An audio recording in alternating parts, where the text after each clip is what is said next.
That what has been found in terms of debris is the landing frame and also a rear cover.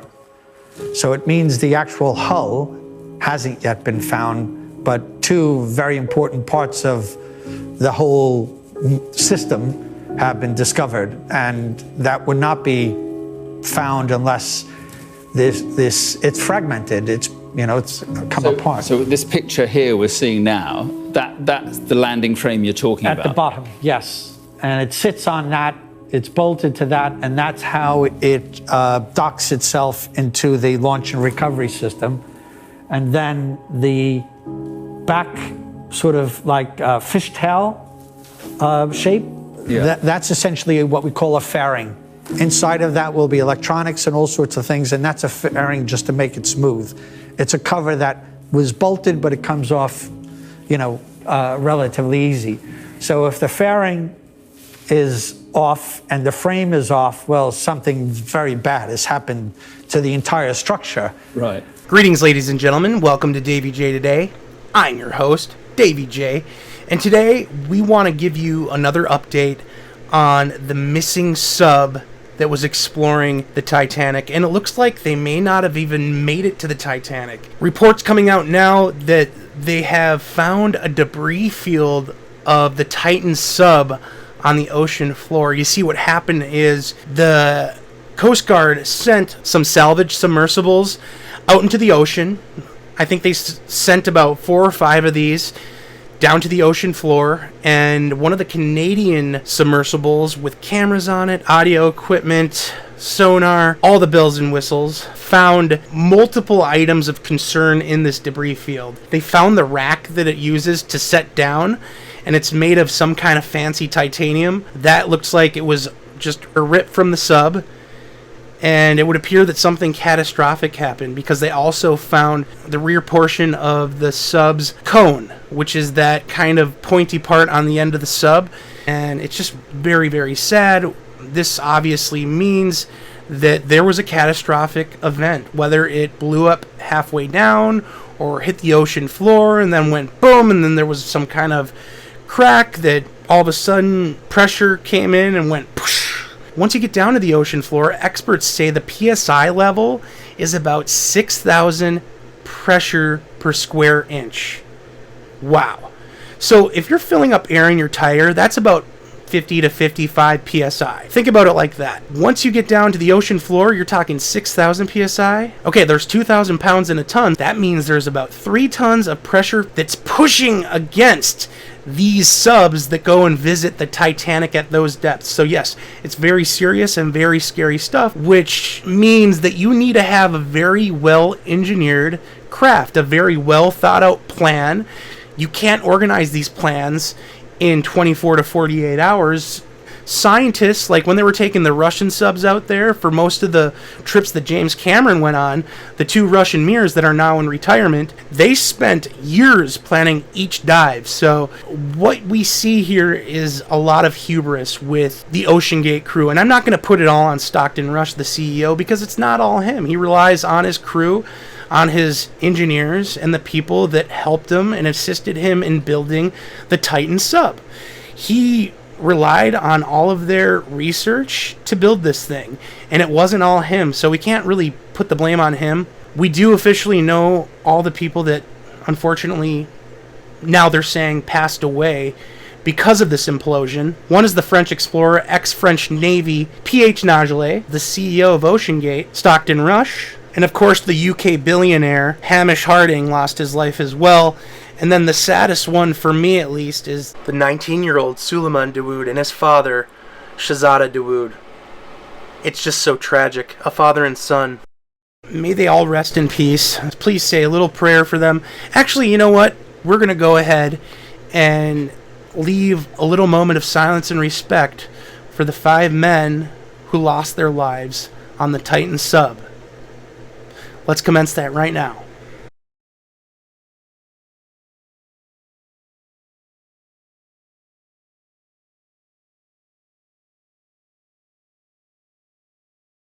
Thank you.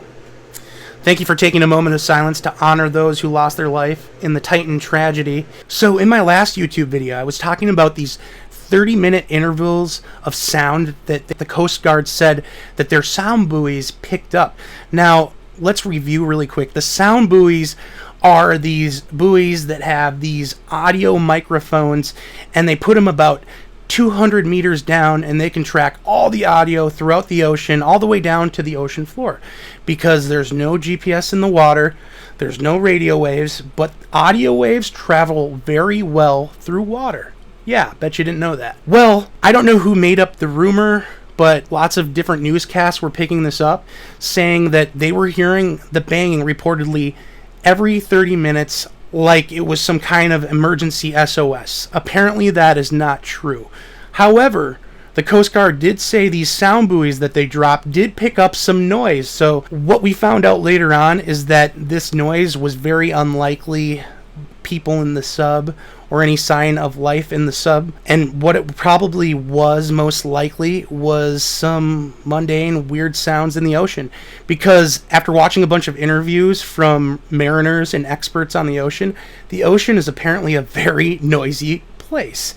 So that's probably what the sound was. Also, another very interesting part of this whole deal is that apparently the U.S. military has this very special and unique technology where they can basically hear explosions. If somebody's going to attack the United States, they're able to hear this in the ocean. And our military holds this technology to hear these sounds. And apparently, as the Titan was being lowered into the ocean and making that 2-mile journey to the bottom of the ocean to explore the Titanic, they say around that time they heard a weird anomaly on there, like an explosion. So they're saying that the military may have audio of the Titan as it was actually imploding.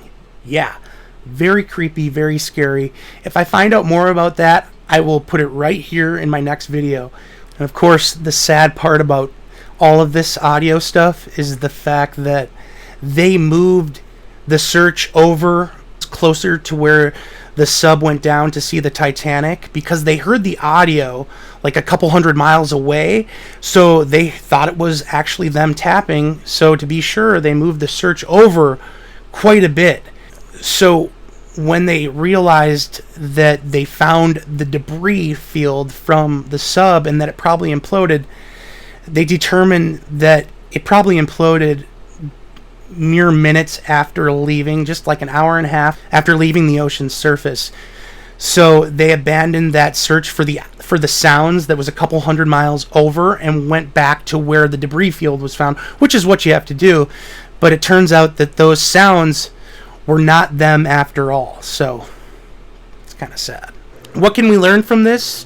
Well, there was an abundance of hubris that went into this. Lots of quotes from podcasts and interviews from Stockton Rush saying that once you get into this Titan sub, these 5 people are the safest 5 people on the planet.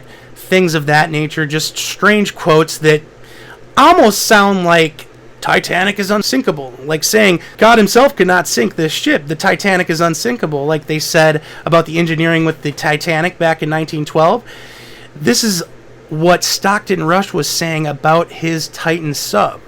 So how is that for an ironic twist? We worked on our sphere for our deep vehicle that went to the Challenger Deep for over 3 years, just in the computer, before we even made the thing. And then, of course, we pressure tested it over and over and over, and so on. So, you know, this is a mature art, and many people in the community were very concerned about this sub, and a number of the top players in the deep submergence engineering community even wrote letters to the company saying that what they were doing was too experimental to carry passengers and that needed to be certified and so on. So I'm struck by the similarity of the Titanic disaster itself, where the captain was repeatedly warned about ice ahead of his ship, and yet he steamed at full speed into an ice field on a moonless night, and many people died as a result. And for a very similar tragedy where warnings went unheeded to take place at the same exact site, with all the diving that's going on all around the world, I think it's just astonishing. It's really quite surreal. Thank you to the Canadian, British, French, and United States Coast Guard and all the volunteers and military men who are risking their lives looking for this vessel, trying to save these people's lives and bring this vessel back up to the surface. Like I said, they found the debris field with an array of different parts, and that pretty much means that the vessel imploded. And they're saying it probably imploded just within an hour or two of leaving the Polar Prince, which is the mothership that it docked from. So that's really sad. But silver lining, it's kind of more of a blessing that they didn't end up, starving, and I hate to be graphic, going thirsty, being in the pitch black, being freezing cold for 3, 4, or 5 days, and it was just really quick. I don't mean to be super graphic, but when pressure at that amount of PSI on those depths, when pressure takes a hold of a vessel, it's just like kind of like a pop can getting sucked in by a vacuum. So thank you so much to all the volunteers who are still out there trying to bring this vessel to the surface, and hopefully we can do a bunch of research so there are a series of maybe some new laws, new expectations, new ethics when it comes to deep diving submersibles in the future. Because frankly, where it went down, there are really no laws in the North Atlantic over there, so it's kind of a free-for-all. It's in that weird gray area. And hopefully some new laws can come from this, and we can all eventually learn something from this terrible tragedy. I want to thank you all for watching and continuing to smash the like button on these videos. If you like what I do, please subscribe. I work pretty hard on my videos. I have a lot of different varieties of videos on my YouTube channel. I got a lot of unboxings, got some tech stuff, movie and TV reviews. I'm really into Ghostbusters. There's some cool Proton Pack unboxings and Proton Pack mods on my channel. If you like technology like Laserdisc, CED, things of that nature, then click on that subscribe button and watch some more of my videos, because I'm sure DaveyJay Today might have a lot of stuff that you like besides tragic news stories. So thanks for watching. I hope you will continue to watch more of my videos. And if you want to continue to learn more about this tragedy, keep it right here to DaveyJay Today. I'm going to keep you updated as the stories come in, as we find out more information about this terrible tragedy in the North Atlantic. Thanks for watching. I've said my piece. Now it's time to hear yours.